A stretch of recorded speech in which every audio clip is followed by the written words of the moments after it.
मेरा नाम कोमल है। मैं बहुत खूबसूरत थी, इसलिए छोटी सी उम्र से ही मेरे रिश्ते आना शुरू हो गए थे। तभी मेरी शादी मेरे अब्बा ने 17 साल की उम्र में अपने ही दोस्त के बेटे अरशद से करवा दी थी। अरशद मुझसे बहुत मोहब्बत करते थे और जब तक वो जिंदा थे मुझे कभी किसी चीज की कोई परेशानी नहीं हुई थी। हमारी जिंदगी के 10 साल बड़े ही सुकून से गुजरे थे। लेकिन उनके अचानक इंतकाल के बाद मेरे ससुराल वालों ने मेरा जीना दो भर कर दिया था। उनकी आंखों में मेरा वजूद खटकने लगा था, क्योंकि मेरे साथ मेरा एक 8 साल का बेटा भी था और मेरे देवर और जेठ ये बात अच्छी तरह से जानते थे कि अगर मुझे अभी और इसी वक्त घर से ना निकाला गया तो मेरा बेटा जायदाद का हकदार बनकर खड़ा हो जाएगा। मैंने जैसे तैसे बड़ी मुश्किल से अपने ससुराल में ही अपनी इद्दत पूरी की और इद्दत खत्म होते ही मेरे जेठ ने ये फैसला सुना दिया कि अब मुझे ये घर छोड़कर जाना होगा, क्योंकि एक जवान औरत का शौहर के बगैर इस घर में रहना मुनासिब नहीं है। मगर मैं अच्छी तरह जानती थी कि वो ये बात क्यों कह रहे हैं, लेकिन मेरे पास उस घर के अलावा और कोई ठिकाना नहीं था। मेरा बूढ़ा बाप मर चुका था और मेरा भाई शादीशुदा था। मैं जानती थी कि मेरी भाभी 4 दिन से ज्यादा मुझे बर्दाश्त नहीं कर सकेगी। मैं उनके कदमों में गिर गई और फरियाद की कि मुझे इस घर से ना निकालें। बेशक मुझे मेरे शौहर की जायदाद में से कोई हिस्सा मत दीजिएगा, लेकिन मेरे ससुराल वालों को मुझ पर जरा भी रहम ना आया और उन्होंने मुझे और मेरे बेटे को उस घर से निकाल दिया। मजबूरन मैं अपने 8 साल के बेटे को गोद में उठाए मेके पहुंच गई। मेरे भाई ने मुझे देखकर सीने से लगा लिया। 2-4 दिन तो भाभी ने भी मेरा खूब ख्याल रखा, लेकिन उसके बाद उन्हें एहसास हो गया कि मैं और मेरा बेटा मुस्तकिल भाई की जिम्मेदारी बनने वाले हैं, तो उनका रवैया खराब होना शुरू हो गया। मैं घर की बेटी से कब घर की मुलाजमा बन गई थी, मुझे खुद भी पता न चला। भाई सारा सारा दिन नौकरी पर होता और भाभी घर का सारा काम मुझ पर डालकर अपने कमरे में आराम करती रहती। मुझे घर के कामकाज से कोई मसला नहीं था, लेकिन जब मेरी भाभी मुझे ताने और अपने किए जाने वाले एहसान जताती तो मेरा दिल खून के आंसू रोने लगता। मेरे भाई की बच्ची और मेरा बेटा तकरीबन एक ही उम्र के थे। भाभी ने अपने बच्चों को बहुत अच्छे स्कूल में दाखिल करवाया, लेकिन मेरे बेटे जवाद को घर में काम काज के लिए रख लिया और ये बात मुझसे बर्दाश्त ना हुई। मैं दिन रात उनकी खिदमत कर रही थी और वो मेरे बेटे को तालीम तक नहीं दिलवाना चाहती थी। मैंने अपने भाई से जवाद की तालीम के बारे में बात की तो भाई ने जवाद को भी स्कूल में दाखिल करवा दिया और ये बात मेरी भाभी से बर्दाश्त ना हुई। घर में आए दिन झगड़े की शुरुआत होने लगी। आखिरकार एक दिन तंग आकर मैंने भाई से कह दिया कि आप कोई बड़ी उम्र का आदमी देखकर मेरा उसके साथ निकाह कर दें, जो मेरा और मेरे बेटे का सारा खर्चा उठा सके। मेरा भाई भी मजबूर था, वो सारी जिंदगी मेरा खर्चा नहीं उठा सकता था। उसने रिश्ते करवाने वाली आंटी के जरिए मेरे लिए एक रिश्ता ढूंढ लिया था। उम्र तो उस आदमी की 60 साल थी, मगर वो एक बिजनेसमैन था। मेरा बेटा जवाद इस रिश्ते पर राजी नहीं हुआ। वो बहुत उदास उदास था। वो कहता, अम्मी आप दूसरी शादी ना करें वरना मैं ये घर छोड़कर चला जाऊंगा। अपने बेटे को रोता देखकर मैंने दूसरी शादी से इनकार कर दिया था और अपनी भाभी से तंग आकर अपने भाई का घर भी छोड़ दिया और एक छोटे से किराए के घर में जवाद के साथ तन्हा जिंदगी गुजारना शुरू कर दी। जवाद को स्कूल में दाखिल करवा के मैंने खुद भी उसी स्कूल में उस्तानी की नौकरी कर ली और बड़ी मुश्किल से जिंदगी की गाड़ी को घसीटने लगी। मैंने बेवा होने के बाद वो वक्त भी देखा जब एक वक्त की रोटी खाती तो 2 वक्त खाली पेट गुजारा करती। कभी कभी मेरी आंखों में ये सोचकर आंसू आने लगते कि जब तक शोर का साया मेरे सर पर था मेरी जिंदगी कितनी खूबसूरत थी। मेरे शोर के जाते ही दुनिया के असल रंग मुझे नजर आने लगे थे। औरत की जिंदगी की खूबसूरती वाकई उसकी जिंदगी में शामिल मर्द के दम से होती है और इस बात का एहसास मुझे मेरे शोहर अरशद के जाने के बाद शिद्दत से होने लगा था। कभी कभी मेरा भाई मुझसे मिलने के लिए आता तो बहुत दुखी हो जाता। वो नहीं चाहता था कि मैं इस तरह दर दर की ठोकरें खाऊं, लेकिन मुझे भी ये बात गवारा नहीं थी कि मेरी वजह से उसका शादीशुदा घर खराब हो जाए। मैंने बाहर की दुनिया में कदम रखा तो मुझे दुनिया के सभी रंग नजर आ गए थे और मैंने फैसला किया कि मुझे अपनी इस जॉब को साथ लेकर कोई ना कोई छोटा सा काम शुरू कर देना चाहिए ताकि जिंदगी को सही तरीके से आगे बढ़ा सकूं। वैसे भी जवाद बड़ा हो रहा था और उसकी जरूरियात में इजाफा हो रहा था। मैंने अपनी तनख्वाह का कुछ हिस्सा और भाई के दिए हुए पैसों को जमा करके एक छोटी सी दुकान खोल ली, जहां मैं औरतों के मेकअप वगैरह का सामान बेचने लगी। अरशद के जाने के बाद मैंने बहुत मुश्किल वक्त गुजारा था, लेकिन आहिस्ता आहिस्ता वक्त बदलने लगा था।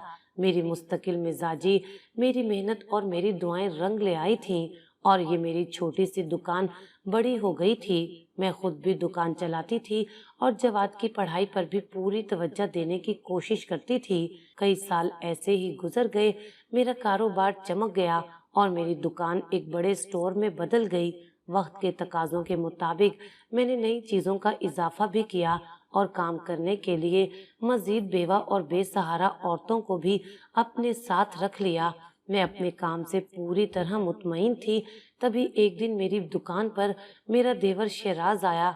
8 साल के बाद उसे अपनी आंखों के सामने देखकर माजी के सारे गम ताजा हो गए थे। शेराज को तो पहले इस बात पर यकीन न आया कि मैं जिंदगी में इतनी आगे बढ़ चुकी हूँ और एक चमकते हुए कारोबार की मालिक बन गई हूँ। लेकिन जब उसे एहसास हुआ तो वो शर्मिंदा हो गया और हाथ जोड़कर माफी मांगने लगा कि बड़े भाई के फैसले के आगे वो सर नहीं उठा सका था, जबकि उसे मेरे और जवाद के दुख का एहसास था। मैंने ये सोचकर शेराज को माफ कर दिया कि वो मेरे शोहर अरशद का भाई है और अरशद अपने छोटे भाई से बहुत मोहब्बत करते थे। शेराज हमारे घर आने जाने लगा था और जवाद से बहुत मोहब्बत करने लगा था। शेराज का बेटा मेरे बेटे जवाद का हम उम्र था। उन दोनों में काफी गहरी दोस्ती हो गई थी। मुझे भी इस बात की खुशी थी कि मेरे बेटे को चचा का प्यार मिल गया है। वो बेचारा तो सारी उम्र रिश्तों के लिए तरस गया था। जवाद अब 16 साल का होने वाला था और उसके अंदर पिछले कुछ दिनों में काफी तब्दीली आ गई थी। मैं दुकान से घर आती तो वो मुझे खोया खोया सा नजर आता था। घर से बाहर निकलता तो रात को देर से घर आता था। मैंने घर में काम के लिए नौकरानी रख ली थी और वो मुझे अक्सर कहती कि पता नहीं बीबी जी, जवाद साहब को क्या हो गया है, सारा वक्त अकेले कमरे में बंद रहते हैं। मैं जब भी जवाद से इस बारे में पूछती तो वो कहता कि इम्तहान करीब हैं और वो तैयारियों में मसरूफ है। मैंने शुरू से जवाद की अच्छी तरबियत की थी, इसलिए मुझे उसके बिगड़ जाने का डर नहीं था। वैसे भी वो मेरे देवर शेराज के बेटे फवाद के अलावा और कहीं नहीं जाया करता था। जवाद के इम्तहानों में बस कुछ दिन बाकी रह गए थे और आजकल पढ़ाई में वो बहुत ज्यादा मसरूफ रहने लगा था। मेरा काम भी बहुत बढ़ गया था। पिछले कुछ दिनों से मेरी तबीयत भी ठीक नहीं थी। मुझे शदीद चक्कर आ रहे थे। एक दिन मैं स्टोर से घर लौटी तो चकराकर जवाद के कदमों में ही बेहोश होकर गिर गई थी। वो मुझे देखकर बहुत परेशान हो गया और करीबी क्लिनिक ले आया, जहां पहुंचकर मेरे सर पर आसमान गिर पड़ा था। ये सर्दियों की एक शाम थी, लेकिन फिर भी मेरा सारा वजूद पसीने से शराबूर हो गया था। मैं डॉक्टर के क्लिनिक में बैठी थी और जो बात डॉक्टर ने मुझे बताई थी वो सुनकर मेरे होश उड़ गए थे। मुझे अपने कानों पर यकीन नहीं आया था।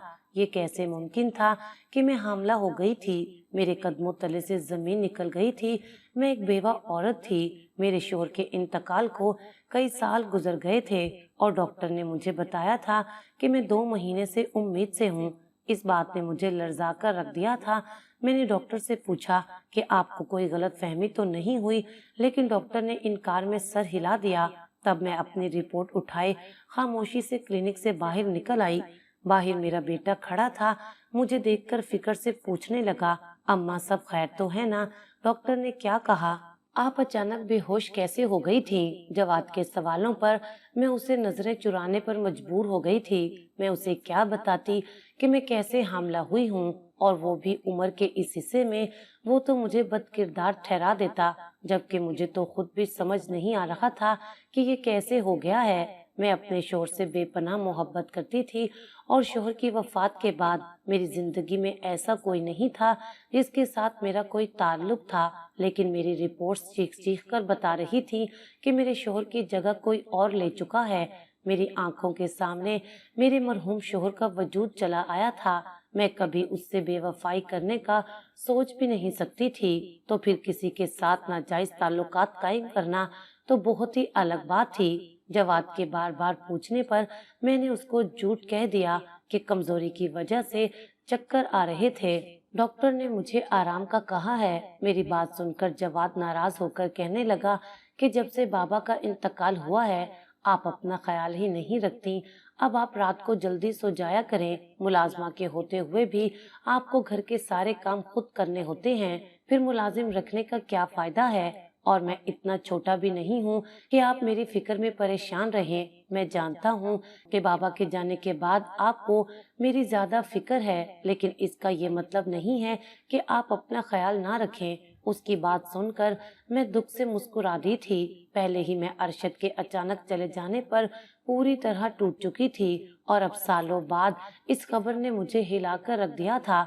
अगर उस वक्त जवाद का साथ न होता तो शायद मैं जीने की उम्मीद भी छोड़ चुकी होती। लेकिन कभी कभी मोहब्बत और उम्मीद इंसान की आंखों पर ऐसी पट्टी बांध देती है कि उसे सामने वाले की बुराइयां और कोताहियां नजर ही नहीं आती। शायद मेरे साथ भी कुछ ऐसा ही हुआ है।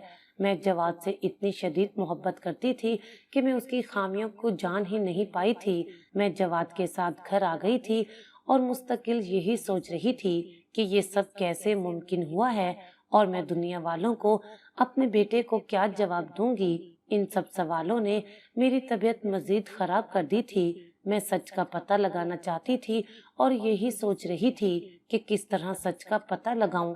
दूसरी तरफ मैं जवाब में भी काफी तब्दीली महसूस कर रही थी और इस बात ने भी मुझे परेशान कर रखा था। उसके टेस्ट में नंबर मुस्तकिल खराब आ रहे थे और टीचर्स ने मुझे फोन पर यही बताया था कि आजकल जवाद का ध्यान कहीं और ही है। मैं जवाद के मुतल्लिक हर बात अब खुलकर शहराज से कर लिया करती थी, क्योंकि जवाद उम्र के जिस हिस्से में था उसे बाप की शदीद जरूरत थी और बाप के चले जाने के बाद मैं चाहती थी कि उसका चच्चा ही उसके सर पर शफकत का हाथ रखे और उस पर कड़ी नजर रखे ताकि वो किसी गलत रास्ते का इंतखाब ना कर बैठे। यही सोचकर मैंने अपने देवर को फोन लगाया और उसे जवाद की पढ़ाई के सिलसिले में बात की। तब वो कहने लगा, भाभी आप परेशान ना हो, जवाद पढ़ाई के लिए मेरे ही घर आता है, वो सारा वक्त यहीं गुजारता है। उसकी बात सुनकर मुझे काफी तसल्ली हो गई थी। जवाद भी आजकल मेरी बहुत ज्यादा फिक्र करने लगा था। उसका यूं मेरी फिक्र करना मुझे बहुत अच्छा लग रहा था। मेरा बेटा जवान हो गया था, लेकिन मैं इस हमल का क्या करती जो मेरे पेट में परवान चढ़ रहा था। डॉक्टर ने मुझे साफ कहा था कि आप उम्र के जिस हिस्से में हैं, गलती से भी बच्चा जाया करवाने के बारे में मत सोचिएगा। इसलिए मेरे पास इसके अलावा और कोई चारा नहीं था कि मैं ये पता लगाऊं कि ये बच्चा किसका है। दुकान के अलावा ना ही मैं कहीं आती जाती थी, ना ही मेरा किसी से कोई ऐसा रिश्ता था। मेरे घर में जवाद के अलावा कोई मर्द नहीं था। मेरे लिए हकीकत जानना बहुत ही मुश्किल था कि ये सब किसने किया होगा। जो कुछ भी हुआ था वो मेरे इल्म में नहीं था। यकीनन रात के अंधेरे का ही सहारा लिया गया था। ये सोचकर मैंने अपने मुलाजमा के आगे एक पेशकश रख दी कि अगर वो एक रात मेरी जगह मेरे बिस्तर पर सो जाए तो मैं उसे 5,000 इनाम दूंगी। वो खुशी खुशी 5,000 की लालच में राजी हो गई। मैंने उसे अपने बिस्तर पर लिटाकर मुंह तक कंबल उड़ा दिया और कहा कि जो मर्जी हो जाए वो यहाँ से नहीं उठेगी। और फिर मैं खुद लॉन की तरफ खुलने वाले कमरे की खिड़की के पास आकर छुप गई। मुझे खुद भी मालूम नहीं था कि मेरे इस तरह करने से मुझे ये पता चलेगा कि नहीं कि मेरे साथ जो कुछ भी हुआ है उसका जिम्मेदार कौन है। लेकिन इतना तो मुझे अंदाजा हो गया था कि किसी ने रात की तारीकी का फायदा उठाकर ही मेरे दामन पर ये दाग लगाया है। काफी देर वहां खड़े रहने के बावजूद भी कोई हलचल नहीं हुई थी और फिर जब मैंने मस्जिद रुकने का इरादा तर्क कर दिया तो अचानक से कमरे का दरवाजा खुला था। तब मैं सांस रोककर कमरे के अंदर का मंजर देखने लगी और ये देखकर मेरी जान निकल गई कि आधी रात को मेरे कमरे में कोई और नहीं बल्कि मेरा बेटा आया था, जिसने मुझे कहा था कि वो सारी रात फवाद के साथ गुजारने वाला है। और कुछ देर पहले ही मैंने शहराज को फोन करके इस बात की तसल्ली भी की थी कि वो उसी के घर मौजूद है। और फिर जवाद इस वक्त यहाँ क्या कर रहा था मैं हैरान होकर उसे देख रही थी। वो दबे पांव मेरे बिस्तर तक आया था। अब करीब आते ही उसने नौकरानी को अपनी मां समझकर उसके पैरों को पकड़कर हिलाया था, जैसे चेक कर रहा हो कि मैं गहरी नींद में सो रही हूँ या नहीं। मुझे कुछ समझ नहीं आ रहा था कि वो ये सब क्या कर रहा है। कहीं उसी ने तो मेरे साथ कुछ गलत नहीं किया। ऐसा ख्याल आते ही मुझे अपनी सोच पर शर्मिंदगी होने लगी। मैं एक माँ थी और अपने बेटे के बारे में ऐसी गलत बात कैसे सोच सकती थी। जब जवाद को यकीन हो गया कि नौकरानी यानी कि मैं गहरी नींद में सो रही हूँ, तब उसने आहिस्ता से जाकर मेरी अलमारी में से काफी सारे पैसे निकाल लिए। जवाद की हरकत देखकर मैं मजीद परेशान हो गई थी और खुद को कमरे से बाहर ना रोक पाई। मैं तेजी से घूमकर जैसे ही अपने कमरे के दरवाजे तक पहुंची तो जवाद कमरे से बाहर निकल रहा था। मुझे अपने सामने खड़ा देखकर उसके 14 तबक रोशन हो गए थे। मैंने गुस्से में जवाद से पूछा कि ये सब क्या है और उसकी जेब में हाथ डालकर नोटों की गट्टी निकाली और उसके चेहरे पर एक जोरदार थप्पड़ मारा और कहा कि मैं तुम पर आंखें बंद करके भरोसा करती थी और तुमने मेरे भरोसे को ठेस पहुंचाया है। अब सच सच बताओ ये सब क्या हो रहा है और तुम आधी रात को यहाँ मेरे कमरे से ये पैसे लेकर कहाँ जा रहे हो? मैंने जिंदगी में पहली बार जवाद के मुंह पर थप्पड़ मारा था। ये थप्पड़ खाकर तो उसकी आंखों से आंसू बहने लगे थे। उसने रोते हुए बताया कि मेरे देवर के बेटे फवाद ने उसे नशे की लत में मुब्तला कर दिया है और इसी नशे के लिए उसे पैसों की जरूरत पड़ती है और वो अपने दोस्तों के साथ मिलकर सारी रात मुख्तलिफ किस्म के नशे करता है। जवाद की बात सुनकर मेरे होश उड़ गए थे। शहराज ने तो मुझे ऐसी कोई बात नहीं बताई थी, जबकि जवाद कह रहा था कि चचा को अपने बेटे की हर हरकत का इल्म है। और फिर उसने मुझ पर एक ऐसा इंकशाफ किया जिसे सुनकर मेरे सर पर पहाड़ टूट पड़ा था। जवाद कहने लगा कि वो रोज रात को मेरे दूध में नशे की दवा मिला कर जाया करता था, क्योंकि चचा ने उसे ऐसा करने के लिए कहा था। अगर वो चचा की बात ना मानता तो फवाद उसे नशा फराहम ना करता। उसकी बात सुनकर मेरा तो दिमाग सुन हो गया था। मैं सोच भी नहीं सकती थी कि सालों बाद मेरा देवर मेरी जिंदगी में आया भी तो एक नए दुख की दास्तान लेकर। मेरे बेवा होने के बाद भी उसने मुझे कोई सहारा नहीं दिया था। इस बात का मुझे गम नहीं था, लेकिन मेरे जवान बेटे को नशे की लत में डालकर अपने ही घर चोरी करना सिखाकर जो उसने किया था वो मेरे नजदीक बहुत बड़ा गुनाह था। और मुझे हर रात नशे की दवा देने का जो मतलब था मैं अच्छी तरह समझ गई थी। मुझे अपने शोहर अरशद की बात याद आई थी, जिसने शादी के शुरू के दिनों में मुझे ये बात समझाई थी कि शहराज की आदत कुछ ठीक नहीं है, उससे दूर ही रहना। लेकिन उस वक्त मैं अरशद की बात को समझ नहीं पाई थी और आज सालों बाद मुझे इस बात का मतलब समझ आया था। शहराज ने एक दफा फिर मेरी हंसती बसती दुनिया को आग लगाने की कोशिश की थी, लेकिन वजह मुझे मालूम नहीं थी। मैंने जवाद को सख्ती से कहा कि वो आइंदा नशे के बारे में सोचेगा भी नहीं और मैं खुद आधी रात को ही शहराज के घर पहुंच गई और उसकी बीवी के सामने ही अपने सारे सवाल पूछने लगी। पहले तो वो गुंग रह गया और फिर उसने मुझे सारी हकीकत बयान कर दी। अरशद की मौत के बाद मुझे घर से निकालकर उन लोगों ने हमारी जायदाद पर कब्जा कर लिया था, लेकिन शहराज अपनी अयाशी की वजह से उस जायदाद को संभाल ना सका और हर चीज बेच दी। बहुत मुश्किल से नौकरी करके वो गुजारा कर रहा था। बज़ाहिर वो लोग अच्छे खासे लगते थे, लेकिन दर हकीकत अंदर से खोखले हो चुके थे। वो अपने बच्चों की तरबियत भी ठीक तरह से नहीं कर सका था और उसका जवान बेटा नशे जैसी लत में मुब्तला हो गया था। जब शहराज ने मुझे इतने बड़े कारोबार को चलाते देखा तो उसकी नीयत कारोबार के साथ साथ मुझ पर भी खराब हो गई, क्योंकि मैं अब भी बहुत खूबसूरत थी। उसने मेरे बेटे को अपना निशाना बना दिया और उसे नशे की लत में मुब्तला करके हर रात मेरे साथ बद किरदारी करता रहा, यहाँ तक कि मैं हामला हो गई। उसने सोचा था कि जब मैं हामला हो जाऊंगी तो अपनी बदनामी के डर से निकाह के बारे में सोचूंगी और वो खुद मुझसे निकाह कर लेगा। इस तरह वो मेरे जमे जमाए कारोबार का मालिक भी बन जाएगा और नशे की वजह से जवाद भी उसके रास्ते का कांटा नहीं रहेगा। शहराज की हकीकत जानकर मेरे होश उड़ गए थे। पहले ही मैंने अपनी जिंदगी में क्या कम तकलीफ उठाई थी, जो अब शहराज मेरे लिए एक नई मुसीबत बनकर खड़ा हो गया था। میں نے اسے کہا کہ وہ اب یہ خواب دیکھنا چھوڑ دے کہ مجھے مظلوم سمجھ کر وہ مجھے استعمال کرے گا اور میں مجبور ہو کر استعمال ہوتی چلی جاؤں گی۔ میں وہاں سے نکل کر سیدھے پولیس اسٹیشن گئی۔ میں نے شہراز پر مقدمہ درج کروا دیا تھا اور اس کے بیٹے فواد پر بھی، جس نے میرے معصوم سے بیٹے کو نشے کی لت میں مبتلا کیا تھا۔ وہ دونوں باپ بیٹا جیل میں تھے اور اپنے کیے کی سزا بھگت رہے تھے۔ خدا کا کرنا ایسا ہوا کہ میرا حمل خود بخود ضائع ہو گیا تھا۔ اس وقت کے بعد سے میں نے کبھی دوبارہ اس رشتے پر بھروسہ نہیں کیا۔ آج میں پلٹ کر اپنی پوری زندگی دیکھتی ہوں تو مجھے لگتا ہے کہ میرے بیوہ ہونا بھی شاید میرا گناہ بن گیا تھا۔ ہمارے معاشرے میں ایک بیوہ عورت کو جینے کا حق کیوں نہیں دیا جاتا؟ اگر وہ اپنی اولاد کی خاطر دوسری شادی نہیں کرنا چاہتی تو اسے اس معاشرے میں اس قدر کیوں ذلیل اور رسوا کیا جاتا ہے؟ کیا مجھے اس وقت اپنے بیٹے کو چھوڑ کر دوسری شادی کر لینی چاہیے تھی؟ کیا شادی کے بعد میرے بیٹے کو وہ پیار ملتا جس کا وہ حقدار تھا؟ آپ سب لوگ مجھے کمنٹ سیکشن میں میرے ان سوالوں کا جواب ضرور دیجیے گا۔